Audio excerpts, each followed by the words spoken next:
But that didn't stop there. Rather than expanding the money supply in order to recover from this economic collapse, the Fed actually contracted it, fueling one of the largest depressions in history. Once again outraged, Congressman Louis McFadden, a longtime opponent of the banking cartels, began bringing impeachment proceedings against the Federal Reserve Board, saying of the crash and depression, it was a carefully contrived occurrence. International bankers sought to bring about a condition of despair so that they might emerge the rulers of us all.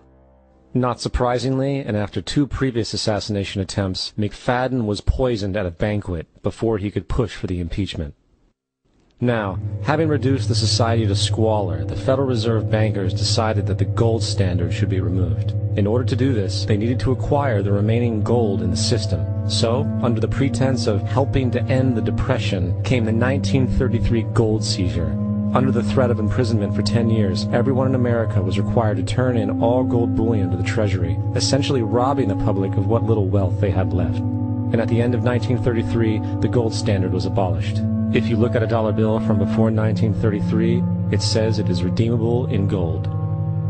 You look at a dollar bill today, it says it is legal tender, which means it is backed by absolutely nothing. It is worthless paper. The only thing that gives our money value is how much of it is in circulation. Therefore, the power to regulate the money supply is also the power to regulate its value, which is also the power to bring entire economies and societies to its knees.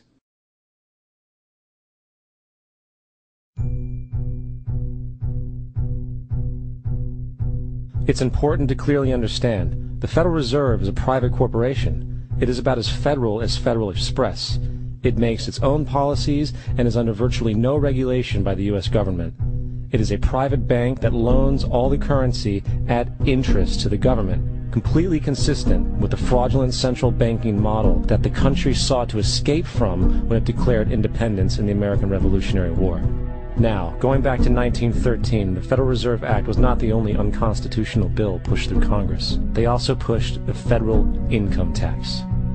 It's worthwhile to point out that the American public's ignorance towards the federal income tax is a testament to how dumbed down and oblivious the American population really is. First of all, the federal income tax is completely unconstitutional, as it is a direct, unapportioned tax. All direct taxes have to be apportioned to be legal based on the Constitution. Secondly, the required number of states in order to ratify the amendment to allow the income tax was never met, and this has even been cited in modern court cases.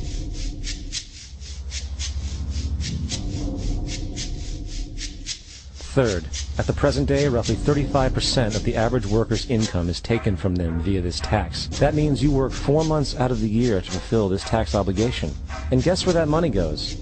It goes to pay the interest on the currency being produced by the fraudulent Federal Reserve Bank, a system that does not have to exist at all. Not 1 cent of this tax goes towards any governmental program whatsoever. Not 1 cent. The money you make working 4 months out of the year goes almost literally into the pockets of the international bankers who own the private Federal Reserve Bank. And fourth, even with the fraudulent government claim as to the legality of the income tax, there is literally no statute, no law in existence that requires you to pay this tax. Period. I really expected that, of course, there's a law that you can point to in the law book, the code that requires you to file a tax return. Of course there is.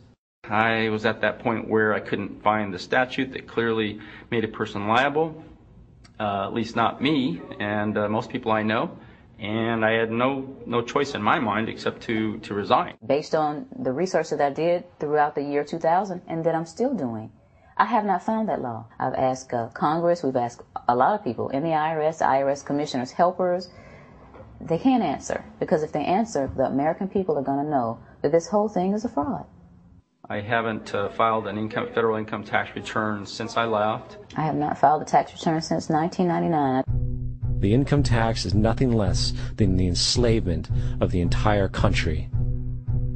Now, the control of the economy and the perpetual robbery of wealth is only one side of the Rubik's Cube the bankers hold in their hands.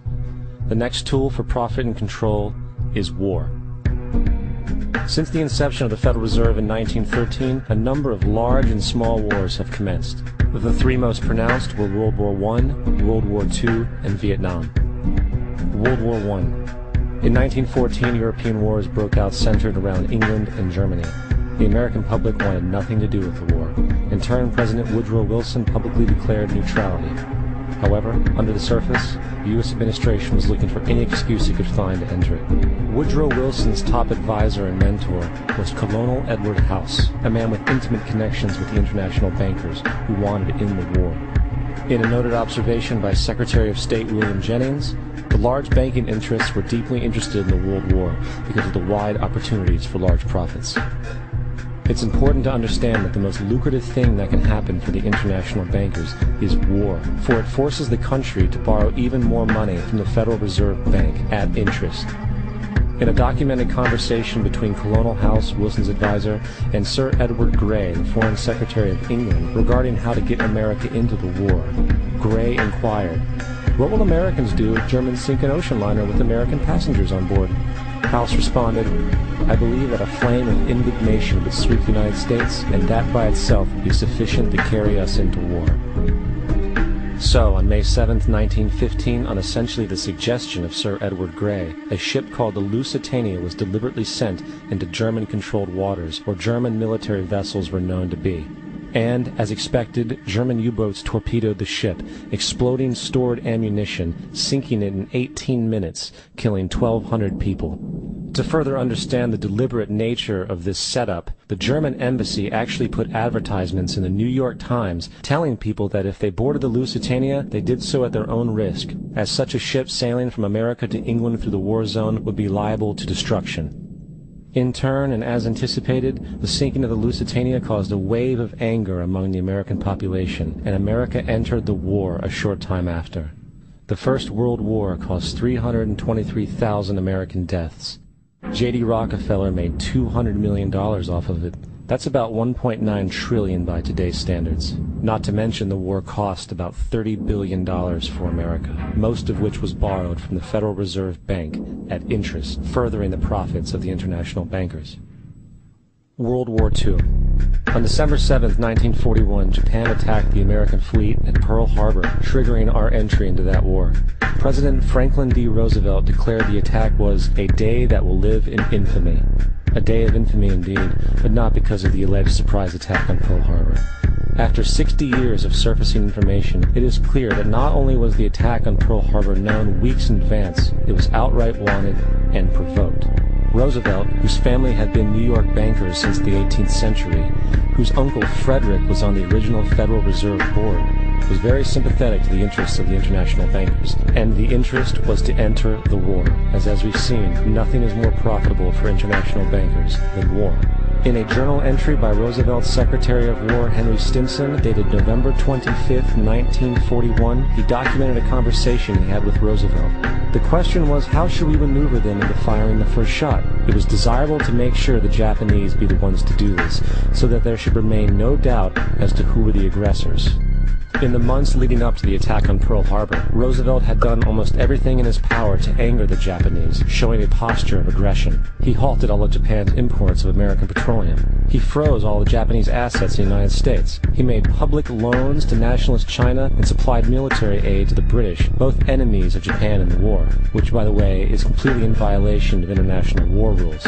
And on December 4th, 3 days before the attack, Australian intelligence told Roosevelt about a Japanese task force moving towards Pearl Harbor. Roosevelt ignored it. So, as hoped and allowed, on December 7, 1941, Japan attacked Pearl Harbor, killing 2,400 soldiers.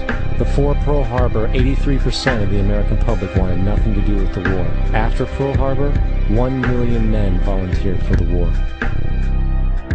It is important to note, Nazi Germany's war effort was largely supported by two organizations, one of which was called IG Farben. IG Farben produced 84% of Germany's explosives, and even the Zyklon B used in the concentration camps to kill millions. One of the unspoken partners of IG Farben was J.D. Rockefeller's Standard Oil Company in America. In fact, the German Air Force could not operate without a special additive patented by Rockefeller's Standard Oil. The drastic bombing of London by Nazi Germany, for example, was made possible by a $20 million sale of fuel to IG Farben by the Rockefeller Standard Oil Company. This is just one small point on the topic of how American business funded both sides of World War II. One other treasonous organization worth mentioning